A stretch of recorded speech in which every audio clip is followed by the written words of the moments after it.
Ocean Biogeochemical Dynamics by George Sarmiento and Nicola Gruber. Chapter 4 Organic Matter Production. This is a map of the average surface chlorophyll A in milligram chlorophyll per cubic meter for the period 1998 to 2002, estimated from satellite measurements of the water level readings of visible light, that is, ocean color. The spectrum of the water level readings signal is modified by chlorophyll absorption and scattering by plants in the upper around 10 meters of the water column. Chlorophyll is the most common index of photoplankton abundance, with photoplankton carbon versus chlorophyll mass ratios typically given as around 50. Though measurements show a range of less than 10 to about 300 due to the downregulation of chlorophyll by photoplankton under high A readings, referred to as photoadaptation. The chlorophyll estimates shown in the figure were obtained from Jeff Yoda and Maran Canelli, who based their estimate on satellite data provided by the NASA Civilian Wide Field of View Sensor Service project, Golden Space Flight Center, and OBIMERS. This satellite measures readings in 8 different wavelengths, mostly coming from the atmosphere. The chlorophyll is estimated by its impact on the relative readings of different wavelengths. This is a map of the annual mean surface nitrate based on the World Ocean Atlas 2001. Maps showing model simulated distributions of surface nitrate to demonstrate the impact of biological uptake on the surface nitrate distribution. Map A results from a model including biological processes. Model B. Map B model simulated nitrate distribution 5 years after the biological pump was turned off. Map C. Expected nitrate distribution after the biological pump has been turned off for several thousand years. Results are based on simulations using the ocean general circulation model described in Chapter 2 and the so-called OCMIP protocols for neutrons described in Chapter 5. The model was developed at Princeton University and GFD at NOAA, and the simulations were carried out by Xinjin at UCLA. The simulations were actually carried out using phosphate, and what is shown is the inferred nitrate distribution: 16 phosphate minus 2.9 millimole per cubic meter, whether 2.9 millimole per cubic meter is a correction for the fact that the global mean nitrate is lower than that of phosphate. The results shown in C are approximated by using the salinity distribution multiplied by the ratio of global mean nitrate to global mean salinity.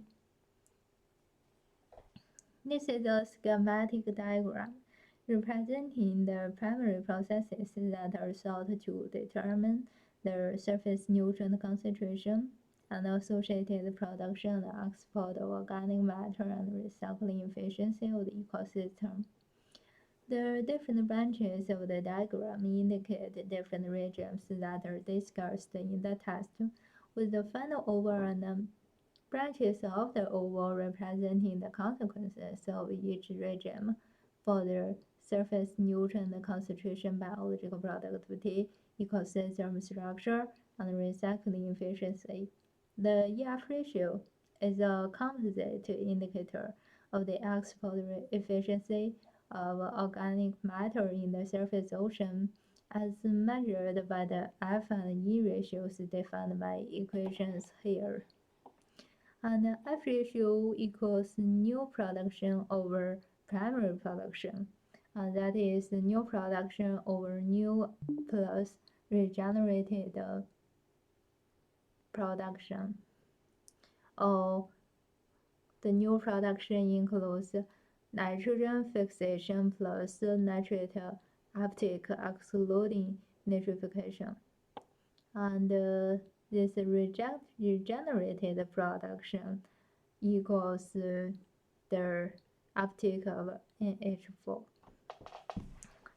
So the E ratio is the export production versus primary production. The general expectation is that E ratio and F ratio has to equal each other. Large enough regions and time scales to account for lateral transport and temporal variability. In what follows, we will use the term EF ratio when the distinction between these two is not relevant to the discussion. The recycling efficiency is there's 1 minus EF. Again, the EF ratio is an indicator of export efficiency of organic matter in the surface ocean. The regeneration loop is made up primarily of the microbial loop, consisting of heterotrophic bacteria and phytoplankton, and is very efficient at recycling organic matter. The export pathway usually exists as an add-on to the regeneration loop and consists of large food plankton and zooplankton that, in combination, are very inefficient at recycling organic matter. So there are A, B, C, D, four conditions. When they're here and in the 4 parts of the ocean: Southern Ocean, North and Equatorial Pacific, coastal upwelling systems, North Atlantic, permanently stratified subtropical biomes, and the regions is HNLC region, HNLC region. That's LNHC region, LNLC region. So when the nutrient supply is high, when the light is low, biological compound efficiency is low. And here is limited by the light, HNLC ratio. But it has a high EF ratio in the Southern Ocean. Southern Ocean is limited by the light availability when in the winter season, and also is limited by iron. You say here, when the nutrient supply is high, although the light is high, the biological compound efficiency is low. And so here is the low EF ratio, regeneration loop, and high HNLC. Not only Southern Ocean, but also North and Equatorial Pacific. We know in this region the nutrition is also very high, but yeah, but the productivity is not as high as we expected. And here is a low nutrient, high productivity region. Nutrient is high. So I think this is wrong, right? This should be low nutrient. Low nutrient, it should be here. When the nutrient supply is low and the light is high. No. Nutrient. When nutrient supply is high, light is high, biological pump efficiency is high. And then here is low nutrient, high productivity region. Coastal upwelling systems, North Atlantic. Asphalt pathway, high EF ratio.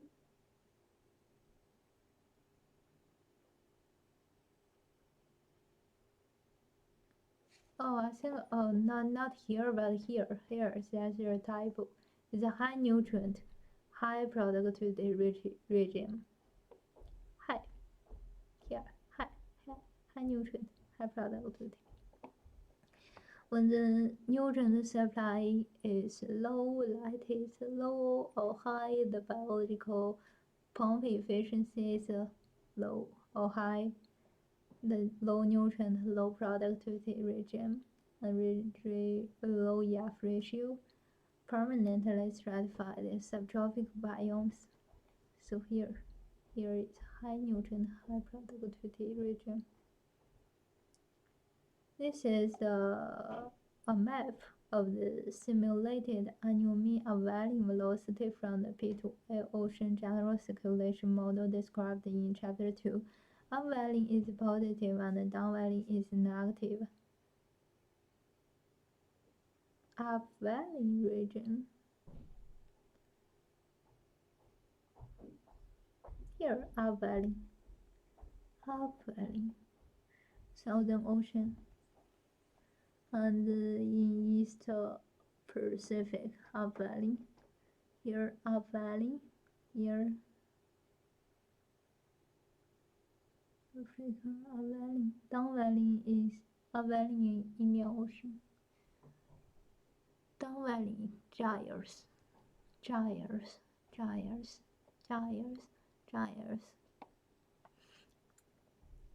This is a map of the observed winter time for the northern hemisphere and layer depths based on southern hemisphere. Observe the winter time layer depths based on the climatology of Kara. Layer depths. North Atlantic, so mixed. Southern Ocean also, because the wind is very strong. Here, this is a map of global biome distribution using a classification scheme based on the winter time layer depths, where more than 150 meters is considered seasonally stratified, and less than 150 meters is considered permanently stratified, and whether the vertical velocity is up or down. Their symbols are as follows: equatorial downwelling and equatorial upwelling, and the equatorially influenced biomes split into downwelling and upwelling regions. Subtropical permanently stratified and subtropical seasonally stratified. Other subtropics separated into a permanently stratified and seasonally stratified biome respectively. LLU is the low latitude upwelling biome, SP is the subpolar biome, and ISE is the marginal sea ice biome. Let's see. Equatorial downwelling region, equatorial upwelling region, low latitude upwelling region. Here in the ocean, low latitude upwelling region. So here that high abundance of biomes. STPS, subtropical permanently stratified, South India. Okay, and here North Pacific ice region. ISE is the marginal sea ice biome. SP is the subpolar biome. STSS subtropical seasonally stratified. STPS subtropical permanently stratified in the Pacific Ocean. And here LLU low latitude upwelling, LLU low latitude upwelling, EQD equatorial downwelling, equatorially downwelling, EQU equatorially upwelling, STPS subtropical permanently stratified, subtropical seasonally stratified. Okay, and Atlantic ice marginal sea ice biome, subpolar biome, subtropical seasonally stratified, subtropical permanently stratified.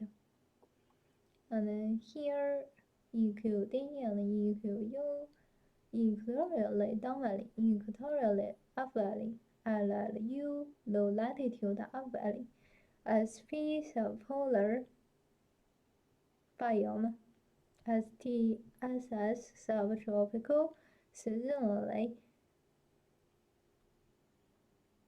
stratified, RCE marginal sea ice biome.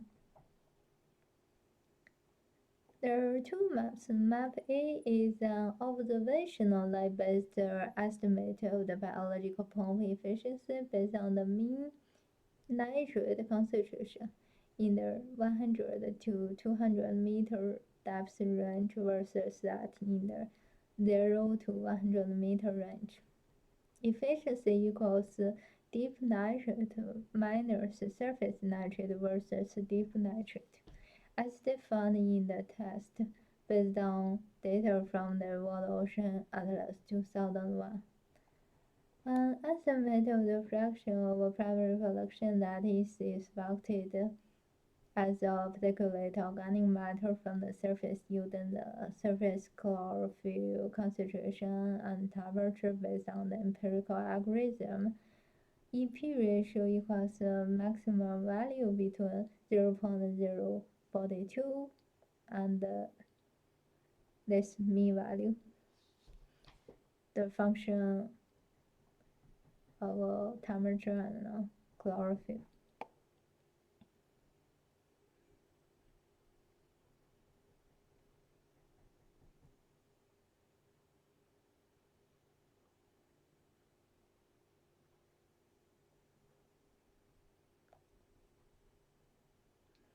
And this is a geometric mean chlorophyll from figure 4.4, 4.1 plotted versus mean nitrate from figure 4.1.2 from each of the biomes of figure here biomes, broken down into biogeographical regions by hemisphere, except for the equatorially influenced biome and ocean basin. Panel B is the blow-up of Panel A. The trend lines are intended merely to guide the eye. They are not fixed to the observations. So let's see. The y-axis is chlorophyll, x-axis is nitrate. And here we see when the chlorophyll is very high, it's in the marginal sea ice, North Hemisphere high latitudes, subpolar regions. And here, this is HNL Sichuan, the South Hemisphere subtropical seasonally stratified. And here is the Southern Ocean marginal sea ice, subpolar regions. Actually, the subtropical seasonally stratified is high, huh? Yeah. And here is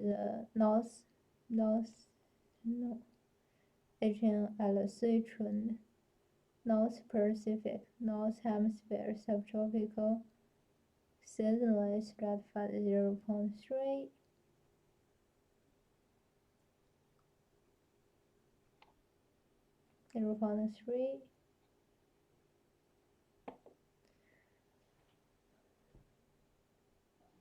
And here is equatorially Pacific, equatorial up valley, equatorially down valley, and South Hemisphere subtropical permanently stratified. South Hemisphere low latitude up valley region. North Hemisphere low latitude up valley region. North Hemisphere subtropical permanently stratified is the lowest, but it's weird here.